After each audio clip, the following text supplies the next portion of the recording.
Gandang araw sa lahat. Ngayon, kilalanin natin ang isang taong literal na nag-level up mula sa pagiging mayamang binata tungo sa pagiging simbolo ng kababaang loob. San Francisco ng Assisi.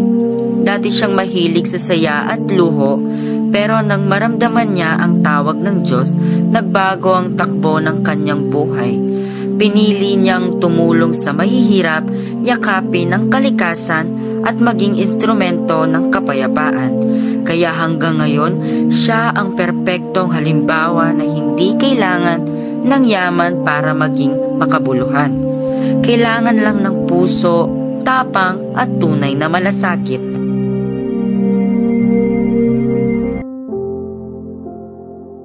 Ang gaganda talaga ng mga suot mo. Alam mo ba, Francis, ikaw ang pinakamasaya sa buong Assisi. Oo, masaya ang buhay. Lahat po nito. Kain, siyahan, at kaibigan. Anong proud na proud sa'yo ang tatay mo? Sana nga, pero paano? Panginoon, ano po ang nais niyo para sa akin? Francis, ayusin mo ang aking simbahan. Ayusin? Ang simbahan? Susundin ko po yan, Panginoon.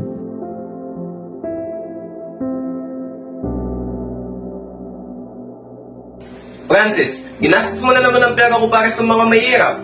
Ama, ang Panginoon ang sinusunod ko, hindi ang kayamanan.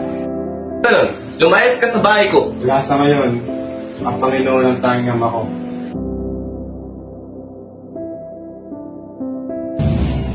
Bakit ka lumalapit? Wala na nga lumalapit sa atin. Kaya ng Diyos, hindi ako natakot. Bakit mo kami tinutulungan? Pagpapakaw para sa lahat.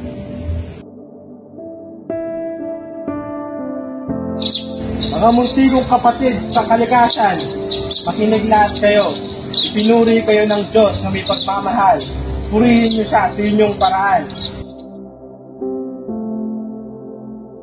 Francis, may kailangan ka ba? Ang dasal niyo, sapat na yon. Huwag kang mag-alala, nandito kami.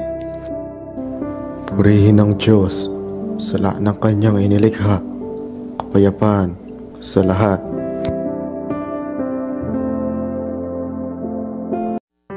At payapang pumanaw si San Francisco, iniwan ang aral ng pagmamahal, kapayapaan at kababaang loob.